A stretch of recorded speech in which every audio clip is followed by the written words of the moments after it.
നാളെ degree level പ്രിലിംസിൻ്റെ രണ്ടാമത്തെ ഘട്ടം എഴുതാൻ പോകുന്ന ആൾക്കാരാണോ നിങ്ങൾ, അല്ലെങ്കിൽ മൂന്നാമത്തെ ഘട്ടം എഴുതുന്ന ആൾക്കാരാണോ, അതല്ല PSCന് ഏത് ഘട്ടം ഏത് എക്സാം എഴുതുന്ന ആൾക്കാരാണെങ്കിലും നിങ്ങൾക്കുള്ളതാണ് ഈ വീഡിയോ. ലാസ്റ്റ് ഘട്ടത്തിൽ അല്ലെങ്കിൽ അവസാന നിമിഷത്തിൽ നമുക്ക് ചെയ്യാൻ പറ്റുന്ന ചില കുറുക്ക് വഴികൾ, ചില സ്ട്രാറ്റജീസ്, മാർക്ക് ബൂസ്റ്റ് ചെയ്യാൻ പറ്റുന്ന ചില ടെക്നിക്സ് ആണ് ഈ ഒരു വീഡിയോയിൽ തരുന്നത്. അപ്പോൾ നമുക്ക് ഇന്നത്തെ വീഡിയോയുടെ ഈ നോട്ട്സ് നമ്മൾ ടെലിഗ്രാമിൽ അപ്ലോഡ് ചെയ്യുന്നതായിരിക്കും. ടെലിഗ്രാമിൽ വന്നിട്ട് നിങ്ങൾക്ക് എന്ത് ചെയ്യാം, ഈ നോട്ട്സ് ഡൗൺലോഡ് ചെയ്തിട്ട് നാളെ പരീക്ഷയ്ക്ക് പോകുന്നതിന് മുമ്പ് ഒരാവർത്തി ഇതേ ചോദ്യങ്ങൾ തന്നെ പ്രാക്ടീസ് ചെയ്തിട്ട് പോവുക. തലച്ചോറൊന്ന് വാമപ്പ് ചെയ്തിട്ട് തന്നെ പോവുക. നമ്മുടെ ഡിഗ്രി ലെവൽ ലോങ് ടൈം ബാച്ചിലേക്ക് ഇപ്പം നമ്മൾ 50 സീറ്റ്സും കൂടി ആഡ് ചെയ്തിട്ടുണ്ട്. 3000 റുപ്പീസ് ക്യാഷ് ബാക്ക് ഉൾപ്പെടെ നിങ്ങൾക്കിപ്പോൾ ലിമിറ്റഡ് ടൈം ഓഫറിൽ ബാച്ചിലേക്ക് വരണമെങ്കിൽ നമ്മുടെ കോൺടാക്റ്റിൽ കമൻറ്റ് സെക്ഷനിൽ പിൻ ചെയ്തിട്ടുള്ള നമ്പറിൽ കോൺടാക്ട് ചെയ്താൽ മതി. മെൻറ്റേഴ്സോട് സംസാരിക്കാം, നിങ്ങൾക്ക് ബാച്ചിലേക്ക് വരാവുന്നതാണ്. തേർഡ് സ്റ്റേജ് എഴുതുന്ന ആൾക്കാർക്ക് വേണ്ടിയിട്ട് ഡിഗ്രി ലെവൽ പ്രിലിംസിൻ്റെ ടെസ്റ്റ് സീരീസ് നമ്മൾ റീലോഞ്ച് ചെയ്തിട്ടുണ്ട്. അവരുടെ ഡീറ്റെയിൽസ് നിങ്ങൾക്ക് ആ നമ്പറിൽ ടെലിഗ്രാം മെസ്സേജ് അയച്ച് ചോദിച്ചു കഴിഞ്ഞാൽ കിട്ടുന്നതാണ്. ഓക്കെ, അപ്പം ടെലിഗ്രാമിലേക്ക് വരാൻ മറക്കണ്ട. ഈ നോട്ട്സ് നമ്മളിവിടെ ഓൾറെഡി ഇട്ടിട്ടുണ്ട്. ടെലിഗ്രാമിൽ നമ്മൾ ഇന്ന് ഇട്ടിട്ടുള്ള മാതൃകാ പരീക്ഷകളും ചെയ്ത് നോക്കുക. ടെലിഗ്രാമിൻ്റെ മെമ്പേഴ്സ് ആവുക, നിങ്ങൾക്ക് അടിപൊളിയായിട്ട് പഠിക്കാൻ സാധിക്കും. ഓക്കെ, അപ്പോൾ common sense is not so common എന്ന് പറഞ്ഞ് നമ്മുടെ വോൾട്ടയർ മുത്തപ്പൻ്റെ മനസ്സിൽ ധ്യാനിച്ചുകൊണ്ട് നേരെ നമുക്ക് ചോദ്യങ്ങളിലേക്ക് പോവാം. ഈ കഴിഞ്ഞ ഡിഗ്രി ലെവൽ ഫസ്റ്റ് സ്റ്റേജിൻ്റെ ചോദ്യപേപ്പറാണ് ഞാൻ കൊണ്ടുവന്നിട്ടുള്ളത്. കുറച്ച് ചോദ്യങ്ങൾ നമുക്ക് ടെക്നിക്സ് യൂസ് ചെയ്ത് എക്സാം ഹാളിൽ സ്ട്രെസ്ഫുൾ ആകുമ്പോൾ ഉത്തരത്തിലേക്ക് എത്താൻ പറ്റുന്ന സയൻറ്റിഫിക് മെത്തഡോളജി വെച്ച് നമുക്കൊന്ന് ചെയ്ത് നോക്കാം അല്ലേ. ഒന്നാമത്തെ ചോദ്യം എന്താണ്? ആർട്ടിക്കിൾ 26. ആദ്യമായിട്ടാണ് PSC ആർട്ടിക്കിൾ 26 നിന്ന് ഇത്ര ആഴത്തിലുള്ളൊരു ചോദ്യം വരുന്നത്. ഈ ചോദ്യമൊക്കെ നമുക്ക് എലിമിനേഷൻ ടെക്നിക്ക് യൂസ് ചെയ്ത് കോമൺ സെൻസ് യൂസ് ചെയ്ത് സോൾവ് ചെയ്യാവുന്നേ ഉള്ളൂ. അതിന് നിങ്ങൾക്ക് വേണ്ടത് സ്ട്രെസ് ഫ്രീ ആയിട്ടുള്ളൊരു മൈൻഡാണ്. സോ ഇന്നത്തെ ക്ലാസ്സും ഒരു സ്ട്രെസ് മാനേജ്മെൻറ്റ് ക്ലാസ് എന്നുള്ള രീതിയിൽ നിങ്ങൾക്ക് കാണാവുന്നതാണ്. ചോദ്യം എന്താണ്? ആർട്ടിക്കിൾ 26 മതപരമായ കൈകാര്യം ചെയ്യാനുള്ള സ്വാതന്ത്ര്യം നൽകുന്നു അല്ലേ. എന്താണ് ആർട്ടിക്കിൾ 26 ചോദ്യത്തിൽ തന്നെ പറഞ്ഞിട്ടുണ്ട്. ആർട്ടിക്കിൾ 26 എന്താണെന്ന് ചോദ്യത്തിൽ തന്നെ പറഞ്ഞിട്ടുണ്ട്. അപ്പം ഒന്നും അറിയില്ലെങ്കിൽ നിങ്ങൾക്ക് അത് കിട്ടിയിട്ടുണ്ടേ. ആർട്ടിക്കിൾ 26 മതപരമായ കാര്യങ്ങൾ കൈകാര്യം ചെയ്യാനുള്ള സ്വാതന്ത്ര്യമാണ്. അത് എന്തിന് വിധേയമാണെന്നാണ് ചോദിക്കുന്നത് അല്ലേ. 3 കാര്യങ്ങൾ കൊടുത്തിട്ടുണ്ട്: പൊതുക്രമം, ധാർമ്മികത, ആരോഗ്യം. ഈ അവസരത്തിൽ നമ്മൾ ഉപയോഗിക്കേണ്ടത് കൗണ്ടർ ഇൻ്റലിജൻസ് എന്ന് പറയുന്നൊരു ടെക്നിക്കാണ്. അതായത് ഇതിൻ്റെ ഓപ്പോസിറ്റ് ശരിയാവൂ, അല്ലെങ്കിൽ ഒരു എക്സാമ്പിൾ എടുത്ത് നമുക്ക് ചിന്തിക്കാം. ഇത് വളരെ ഈസിയാണ്. നിങ്ങൾ ശ്രദ്ധിച്ച് അടുത്തൊരു 10 മിനിറ്റ് എൻ്റെ കൂടെ ഇരുന്ന് കഴിഞ്ഞാൽ നിങ്ങൾക്ക് നാളത്തെ എക്സാമിന് മാർക്ക് കൂടുതൽ കിട്ടും. അതായത് ഒന്ന് ആലോചിച്ച് നോക്കിയേ, പൊതുക്രമം, അതായത് പബ്ലിക് ഓർഡർ എന്ന് പറയുന്നു. എൻ്റെ മതവിശ്വാസ പ്രകാരം എനിക്ക് റോഡിനെ നടുക്ക് കയറി മറ്റേ ജൂനിയർ മാൻഡ്രേക്കിൽ ജഗദീഷ് ശ്രീകുമാർ കിടക്കുന്നില്ല കിടക്കാൻ ഉള്ള ഒരു കാര്യം മതത്തിലുണ്ടെങ്കിൽ എനിക്കത് ചെയ്യാൻ പറ്റുമോ? ഒരിക്കലുമില്ല. നമുക്ക് മതപരമായിട്ടുള്ള കാര്യങ്ങൾ ചെയ്യാം, പക്ഷെ അതൊരിക്കലും പൊതുക്രമത്തിനെ ബാധിക്കാൻ പാടില്ല. മനസ്സിലായോ? നിങ്ങൾ ഇങ്ങനെ ചിന്തിച്ചേ, ഇത് തെറ്റാണെങ്കിൽ, അതായത് പൊതുക്രമത്തെ ബാധിച്ചാലും ചെയ്യാം എന്നൊന്ന് ആലോചിച്ച് നോക്കിയേ. വേറെ കോംപ്ലിക്കേറ്റഡ് ആക്കണ്ട, നിങ്ങൾ ഏറ്റവും സിമ്പിളായിട്ട് ചിന്തിച്ചാൽ മതി. ഒരു റിയൽ ലൈഫ് എക്സാമ്പിൾ എടുത്ത് ആലോചിക്കാം. മറ്റൊന്ന് ധാർമ്മികതയാണ്. ഉദാഹരണം സതി അല്ലേ, അല്ലെങ്കിൽ സതി ആചാരം ഹിന്ദു മതത്തിലുണ്ടായിരുന്നു, അല്ലെങ്കിൽ കുരിശുയുദ്ധത്തിൻ്റെ ചരിത്രം ക്രിസ്ത്യാനിറ്റിയിലുണ്ട്, ജിഹാദിൻ്റെ ചരിത്രം ഇസ്ലാമിലുണ്ട്. എല്ലാ മതത്തിലും അധാർമികമായിട്ടുള്ള ചില കാര്യങ്ങളെപ്പറ്റി പറയുന്നുണ്ട്. ഇപ്പോഴും ഡൗറി സിസ്റ്റം പല മതത്തിലും ജാതിയിലും നിലനിൽക്കുന്നുണ്ട്. ഹിന്ദു റിലീജിയനിൽ ജാതി വ്യവസ്ഥ ഉണ്ടല്ലേ. അപ്പോൾ അതൊക്കെ ധാർമ്മികക്ക് ചേർന്നിട്ടുള്ള കാര്യമാണോ? അപ്പോൾ ഈ ഒരു കാര്യം, ധാർമ്മികത എന്ന് പറയുന്ന സംഭവത്തിനെ വയലേറ്റ് ചെയ്തുകൊണ്ട് ഒരു മതാചാരം ചെയ്യാൻ പറ്റുമോ? എൻ്റെ ചോദ്യം ഇതാണ്. ഓക്കെ, മതാചാരം ചെയ്യാൻ പറ്റുമെന്നാണ് ചോദ്യം. ഇപ്പോൾ ഒരു മതഗ്രന്ഥത്തിൽ ഭയങ്കര അധാർമികമായിട്ടുള്ള കാര്യം മനുസ്മൃതിയിൽ പറഞ്ഞിട്ടുള്ള എന്നാ സ്ത്രീ സ്വാതന്ത്ര്യം അർഹതി. അപ്പോൾ അത് ഇന്നത്തെ ധാർമ്മികതയിൽ ചേരുന്നൊരു കാര്യമല്ല. അപ്പോൾ ആ ഒരു കാര്യം ഇന്ന് ചെയ്യാൻ സാധിക്കണം. നിങ്ങൾ റിയൽ ലൈഫ് എക്സാമ്പിൾസ് എടുത്ത് ആലോചിക്കാം അല്ലേ. അപ്പോൾ അതാണ് ഇവിടെ പറയുന്നൊരു കാര്യം. മറ്റൊരു ചോദ്യം എന്താണ്? ആരോഗ്യം. അതായത് നമ്മുടെ ആരോഗ്യം കളയുന്ന, ഇപ്പം നരബലി പണ്ട് പല ഭാഗമായിരുന്നു അല്ലേ. എല്ലാ മതത്തിലും നരബലിക്കൊരു കോണ്ടെക്സ്റ്റ് ഉണ്ടായിരുന്നു. അപ്പം നരബലി ആരോഗ്യത്തിനെ ബാധിക്കുന്ന കാര്യമാണല്ലോ. അപ്പം നരബലി നമുക്ക് നടത്താൻ പറ്റുമോ? ഒരിക്കലും പറ്റില്ല. അപ്പം ഈ പറയുന്ന 3 കാര്യങ്ങളും എന്തിന് വിധേയമാണ്? നിയമത്തിന് വിധേയമാണ്. അപ്പം മതസ്വാതന്ത്ര്യം ഉണ്ടെന്ന് പറയുന്നെങ്കിലും ഈ 3 കാര്യങ്ങളെ വയലേറ്റ് ചെയ്യാതെ വേണം നമ്മൾ മതസ്വാതന്ത്ര്യം ചെയ്യാൻ. ഇത് നിങ്ങൾ കാണാതെ പഠിച്ച് പരീക്ഷ എഴുതേണ്ട ഒരു കാര്യമാണ്. നമ്മളിതൊക്കെ ക്ലാസ്സിൽ പഠിപ്പിച്ചതായിരുന്നു അല്ലേ, കോൺസ്റ്റിറ്റ്യൂഷൻ ക്ലാസ്സിൽ നമ്മളിതൊക്കെ പഠിപ്പിച്ചതാണ്. പക്ഷെ നിങ്ങൾ ആലോചിക്കുക, കോമൺ സെൻസ് മാത്രം അത് ഇത്തരം ചോദ്യങ്ങളുടെ ഉത്തരത്തിലേക്ക് എത്തുന്നത്. വലിയ ഘടാൽഘടിയൻ ചോദ്യമല്ല, നിങ്ങളുടെ ഒരു ബേസിക് സാമാന്യ ബുദ്ധിയെ ചോദ്യം ചെയ്യുന്ന ഒരു ചോദ്യമാണ്. അപ്പോൾ നിങ്ങൾ റിയൽ ലൈഫ് യഥാർത്ഥ ജീവിതത്തിലെ എക്സാമ്പിൾസ് എടുത്ത് വെച്ചിട്ട് ആലോചിച്ച് കഴിഞ്ഞാൽ ഉത്തരത്തിലേക്ക് എത്താവുന്നതാണ്. അപ്പോൾ അതിൻ്റെ ഉത്തരം എന്ത് വരും? എല്ലാം ശരിയാണ്. അപ്പോൾ ഇത് ഒരു ചോദ്യം മാത്രമാണ്. അവസാനത്തെ ഒരു ചോദ്യം ഞാൻ നിങ്ങൾക്ക് ഹോംവർക്കായിട്ട് തരുന്നതായിരിക്കും. നിങ്ങളതിൻ്റെ ആൻസർ കമൻറ്റ് സെക്ഷനിൽ പറയണം. മറ്റൊരു ചോദ്യം നമുക്ക് നോക്കാം. സങ്കോചനപരമായ ധനനയത്തിൽ സർക്കാർ എന്താണ് ചെയ്യുന്നത്? എന്താണ് സംഭവം? എന്ത് തേങ്ങയായി പറയുന്നത്? Contradictory physical policy, monetary policy എന്നൊക്കെ പറയുന്ന കോണ്ടെക്സ്റ്റ് ഉണ്ട്. അപ്പോൾ അത് പഠിച്ചിട്ടില്ലെങ്കിൽ പോലും മാക്രോ എക്കണോമിക്സിൻ്റെ ഫണ്ടമെൻ്റൽ തത്വങ്ങളൊന്നാണ്. അത് നിങ്ങൾ പഠിച്ചിട്ടില്ലെങ്കിൽ പോലും വാക്കിൽ നിന്നൊന്ന് ക്രാക്ക് ചെയ്യാൻ പറ്റും. നോക്കിയേ, നിങ്ങളൊന്നും PSC പഠിക്കുന്ന പിള്ളേരല്ല. അപ്പോൾ സങ്കോചപരമായ ധനനയം, അതായത് ധനത്തിനെ സങ്കോചിപ്പിക്കുവാണ്. മാർക്കറ്റിലേക്കുള്ള മണി സപ്ലൈ, ധനത്തിനെ കുറയ്ക്കാൻ നോക്കുക. സങ്കോചം മീൻസ് കുറയ്ക്കുക, വിപുലനം മീൻസ് കൂട്ടുക. അത്ര നിങ്ങൾക്ക് അറിയാലോ. അപ്പം ധനത്തിനെ സങ്കോചിപ്പിക്കാൻ ഈ കൂട്ടത്തിൽ എന്താണ് നമ്മൾ ചെയ്യേണ്ടത്? അത്രയുള്ളൂ. മാർക്കറ്റിൽ നമ്മുടെ പുറത്ത് അവൈലബിൾ ആയിട്ടുള്ള ധനത്തിൻ്റെ അളവ് കുറയ്ക്കാൻ നമ്മൾ എന്താണ് ചെയ്യേണ്ടത്? ഉയർന്ന സർക്കാർ ചിലവ്, അതായത് സർക്കാർ കൂടുതൽ ചിലവാക്കി, സർക്കാർ ചിലവ് കൂട്ടുമ്പോൾ ജനങ്ങൾക്ക് കൂടുതൽ കാശ് ഇങ്ങോട്ട് കിട്ടുകയാണ്. അപ്പോൾ അതാണ് ഇവിടെ വരുന്നത്. അടുത്തത് ഉയർന്ന സർക്കാർ ചിലവ് പിന്നെ വരുന്നത്. സർക്കാർ ചിലവ് ഉയർന്നു കഴിഞ്ഞാൽ സർക്കാർ മാർക്കറ്റിലേക്ക് മണി പമ്പ് ചെയ്യുന്നു, അല്ലെങ്കിൽ പുതിയ സ്കീംസ് കൊണ്ടുവരുന്നു, പുതിയ വെൽഫെയർ ആക്ടിവിറ്റീസ് കൊണ്ടുവരുന്നു എന്നാണ് അതിൻ്റെ അർത്ഥം. അപ്പോൾ ഇത് വായിച്ചവരെ ബാക്കി വായിക്കേണ്ട കാര്യമില്ല, തെറ്റാണെന്ന് ഊഹിക്കാൻ പറ്റും.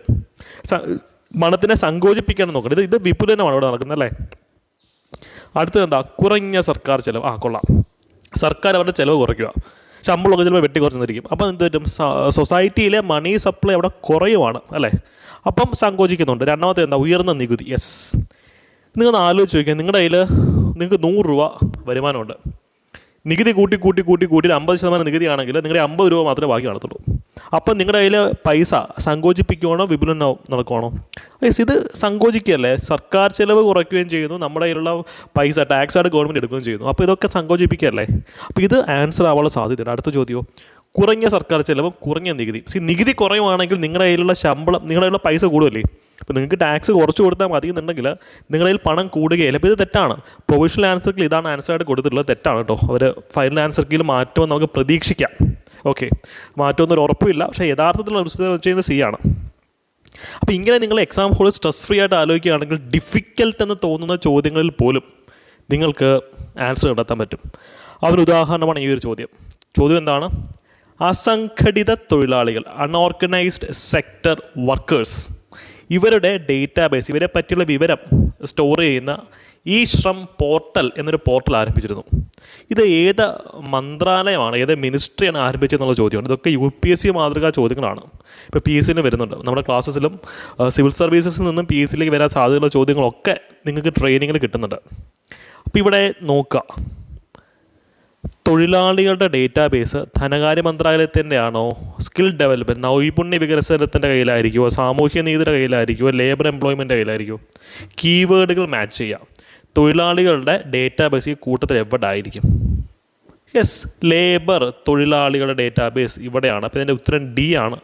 ലേബർ ആൻഡ് എംപ്ലോയ്മെൻറ്റ് മിനിസ്ട്രിയുടെ കയ്യിലാണ് ഇതിൻ്റെ ഡേറ്റ ഉള്ളത് അല്ലേ. അപ്പോൾ ഇനി ഒരു കാര്യം, അടുത്ത ചോദ്യം നിങ്ങൾക്കുള്ളതാണ്. ഇതും കൂടെ ഞാൻ സോൾവ് ചെയ്തിട്ട് അടുത്ത ചോദ്യത്തിൻ്റെ ഉത്തരം നിങ്ങൾ പറഞ്ഞാൽ മതിയാവും. കഴിഞ്ഞ ഡിഗ്രി പ്രിലിംസിൽ ചോദിച്ച ഗവർണൻസിലൊരു ചോദ്യമാണ് അല്ലേ. താഴെ പറയുന്നതിൽ ഏതാണ് സിവിൽ സർവീസിൻ്റെ പ്രവർത്തനമല്ലാത്തത്? അതൊരു 1-1.5 ചോദ്യമാണ്. സിവിൽ സർവീസിൻ്റെ പ്രവർത്തനമല്ലാത്തത് അല്ലേ.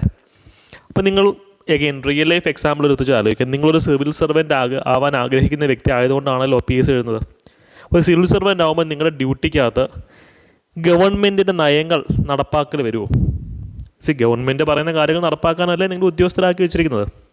നിയുക്ത നിയമനിർമ്മാണം, ഡെലിഗേറ്റഡ് ലെജിസ്ലേഷൻ എന്നൊരു കോൺസെപ്റ്റാണ്. നിങ്ങൾക്കത് അറിഞ്ഞുകൂടെങ്കിൽ വിട്ടുകളാം. കാര്യം ബേസിക് പഠിക്കുന്ന ആൾക്കാർ ഇത് അറിഞ്ഞിരിക്കുന്നതാണ്.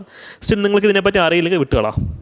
അടുത്തത് ഗവൺമെൻറ്റിനെതിരായ എതിർപ്പ് സമാഹരിക്കൽ. അതായത് നിങ്ങൾ ഒരു സിവിൽ സർവൻ്റ് ആവുകയാണെങ്കിൽ നിങ്ങൾ രാവിലെ തൊട്ട് ഇറങ്ങി ഗവൺമെൻറ്റിനെതിരായിട്ടുള്ള എതിർപ്പുകൾ സമാഹരിച്ച് ഗവൺമെൻറ്റിന് പണി കൊടുക്കാനാണോ നിൽക്കുന്നത്? നിങ്ങളുടെ റെസ്പോൺസിബിലിറ്റി മീൻസ് ഗവൺമെൻറ്റിനെ സഹായിക്കുക എന്നുള്ളതല്ലേ. ഗവൺമെൻറ്റിനെതിരായിട്ടുള്ള എതിർപ്പ് സമാഹരിക്കുന്നത് പ്രതിപക്ഷ പാർട്ടികളല്ലേ. അപ്പോൾ ഇത് ഒപ്പോസിഷൻ പാർട്ടിയെ പറ്റിയുള്ള സ്റ്റേറ്റ്മെൻറ്റാണ്. കോമൺ സെൻസ് വെച്ച് ആലോചിച്ച് നോക്കിയേ. അപ്പോൾ ഇത് തെറ്റാണ്. അടുത്ത സാമൂഹ്യ സേവനങ്ങൾ നിർവഹിക്കുന്നു. നിങ്ങൾ ഗവൺമെൻറ് എംപ്ലോയി ആകുമ്പോഴത്തേക്കും നിങ്ങൾ സാമൂഹ്യ സേവനം നിർവഹിക്കില്ലേ? അപ്പോൾ ഇത് കറക്റ്റാണ്. അപ്പോൾ ഇവിടെ പലർക്കും പറ്റുന്നത് നിങ്ങൾ പലരും Bയിൽ സ്റ്റക്കായിട്ട് നിന്നിട്ട് ക്വസ്റ്റ്യൻ സ്കിപ്പ് അടിച്ച് പോകും. അടുത്ത ഒരു സ്റ്റേറ്റ്മെൻറ്റ് വായിക്കാനുള്ള ക്ഷമ നിങ്ങൾ കാണിച്ചു കഴിഞ്ഞാൽ അവിടെ നിങ്ങൾക്ക് വീഴുന്ന 1 മാർക്കായിരിക്കും. 1 മാർക്ക് മതി നമ്മുടെ ജീവിതം മാറി മറിയാൻ. അപ്പോൾ വളരെ ലോജിക്കലായിട്ട് ആലോചിക്കുമ്പോൾ ഇതിൽ ഉത്തരം എന്ത് വരും? നമുക്ക് C ആണെന്നുള്ള ഉത്തരം നമുക്ക് കിട്ടുന്നതാണ്. C പ്രവർത്തനമല്ലാത്തതല്ലേ ചോദിച്ചിട്ടുള്ളത്. ഒരു സിവിൽ സർവൻ്റ്, ഇപ്പോൾ സിവിൽ സർവൻ്റ് രാവിലെ രാത്രി വരുന്ന ഗവൺമെൻറ്റിനെതിരായിട്ട് എതിർപ്പ് സമാഹരിക്കുകയാണെങ്കിൽ അയാൾ വീട്ടിലിരിക്കേണ്ടി വരും. ഗവൺമെൻറ് അവരെ പിരിച്ചുവിടും അല്ലേ. Simple logic. അടുത്തൊരു ചോദ്യം, ഇതിൻ്റെ ഉത്തരം നിങ്ങൾ പറയണം. രാഷ്ട്രീയ പാർട്ടികളുടെ പ്രവർത്തനങ്ങളുമായി ബന്ധപ്പെട്ട് ഏതാണ് ശരിയായത്? വട്ടം ഇട്ട് വയ്ക്കുക. ശരി ഏത് തെറ്റേത് നോക്കുന്നത് വട്ടം ഇട്ട് വയ്ക്കുക. ഇവിടെ നിങ്ങൾ റിയൽ ലൈഫ് എക്സാമ്പിൾ എടുത്ത് ആലോചിക്കും. നിങ്ങളൊരു രാഷ്ട്രീയ പാർട്ടി CPM BJP കോൺഗ്രസോ തൃണമൂൽ കോൺഗ്രസോ അല്ലെങ്കിൽ സമാജ്വാദി പാർട്ടിയോ ഏത് പാർട്ടിയോ ആയിക്കോട്ടെ, ആം ആദ്മി പാർട്ടി ഏത് പാർട്ടി ആയിക്കോട്ടെ, പാർട്ടിയുടെ പ്രവർത്തനം എന്ന് പറയുമ്പം അതിനകത്ത് സാമൂഹ്യവൽക്കരണത്തിൻ്റെ പങ്കാളിത്ത പ്രവർത്തനം വരുമോ? ഇത് തന്നെയല്ലേ പാർട്ടികൾ ചെയ്യുന്നത്?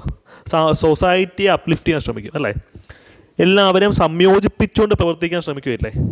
നിങ്ങൾ ഇതിൻ്റെ ഓപ്പോസിറ്റ് ശരിയാവുമോ നോക്കിയാൽ മതി. രാഷ്ട്രീയ പാർട്ടികൾ സാമൂഹ്യവൽക്കരണത്തിന് ഉള്ള പങ്കാളിത്ത പ്രവർത്തനം നടത്തുന്നില്ല എന്നൊരു സ്റ്റേറ്റ്മെൻറ്റ് വന്നു കഴിഞ്ഞാൽ അത് തെറ്റായിരിക്കില്ലേ?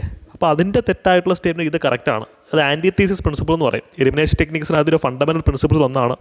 ഞാൻ തന്നെ ഇട്ട ഒരു പേരാണത്. ഓക്കെ, അപ്പോൾ ഇതിന് ഉത്തരം എന്ത് വരും? സാമൂഹ്യവൽക്കരണത്തിൻ്റെ പങ്കാളിത്ത പ്രവർത്തനം. ഇതിൻ്റെ ഓപ്പോസിറ്റ് തെറ്റാവുമെങ്കിൽ ഇതെന്തായാലും കറക്റ്റായി വരത്തുള്ളൂ. രാഷ്ട്രീയ പാർട്ടികൾ സംയോജിച്ച് പ്രവർത്തിക്കാൻ ശ്രമിക്കുന്നില്ലേ? ഇത് രാഷ്ട്രീയ അധികാരം പ്രയോഗിക്കുന്നതിലെ പ്രവർത്തനം. രാഷ്ട്രീയ പാർട്ടികൾ രാഷ്ട്രീയ അധികാരത്തിന് എന്ത് അധികാരം പ്രവർത്തിക്കേണ്ടത്? ഇതിന് ഉത്തരം എന്തിനും നിങ്ങൾ കമൻറ്റ് സെക്ഷനിൽ ഒന്ന് പറയാം. നിങ്ങളൊന്ന് ഇരുന്ന് ആലോചിച്ചിട്ട്, നിങ്ങളൊന്നും പഠിക്കാതെ എക്സാമിന് പോകുന്നൊരു വ്യക്തിയാണെങ്കിൽ പോലും ഇതിന് ഉത്തരം എന്തുവേണമെന്ന് പറയാം. നമ്മളെപ്പോഴും പറയുന്നൊരു കാര്യമാണ്, വിജയത്തിലേക്ക് എത്താനുള്ള നമ്മുടെ ഇക്വേഷനാണ് AP + KK. നമ്മൾ ആഴത്തിലുള്ള അറിവ് നേടണം, ആഴത്തിൽ പഠിക്കണം AP. അതിൽ അറിയാത്തൊരു ചോദ്യം വന്നാൽ ഇതുപോലെ കറക്കി കുത്താനും പഠിക്കണം KK. ഇതാണ് ഹാർഡ് വർക്കും സ്മാർട്ട് വർക്കും എന്ന് പറയുന്നത്. ഓക്കെ, ഇത് നിങ്ങളുടെ കയ്യിലുണ്ടെങ്കിൽ റാങ്ക് അടിച്ചെടുക്കാം. ഞാൻ റാങ്ക് അടിച്ചെടുത്തിട്ടുള്ള ഈ ടെക്നിക്സ് യൂസ് ചെയ്തിട്ടാണ്. അതുതന്നെയാണ് ഇപ്പോൾ ഞാൻ നിങ്ങൾക്ക് പഠിപ്പിച്ചു തരുന്നത്. ഓക്കെ, നമ്മുടെ ഡിഗ്രി ലെവലിൽ ഏറ്റവും മികച്ച റിസൾട്ട് നമുക്ക് യൂണിവേഴ്സിറ്റി അസിസ്റ്റൻറ്റിലും ഒക്കെ കമ്പനി ബോർഡിലൊക്കെ കിട്ടാൻ റീസൺസിലൊന്ന് ഈ ഒരു അപ്രോച്ച് തന്നെയാണ്.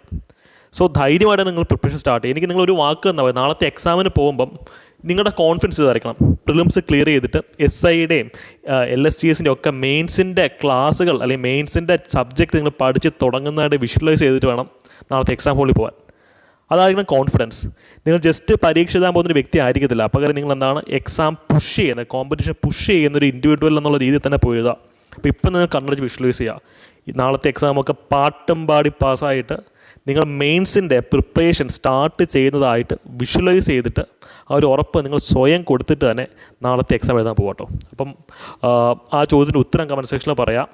ചാനൽ സബ്സ്ക്രൈബ് ചെയ്തിട്ടില്ലാത്ത ടീമുണ്ടെങ്കിൽ സബ്സ്ക്രൈബ് ചെയ്ത് നമ്മളെ സപ്പോർട്ട് ചെയ്യുന്ന റിക്വസ്റ്റ് ചെയ്യുന്നു. അപ്പോൾ അടുത്ത വീഡിയോയിൽ കാണാം. Thank you, by.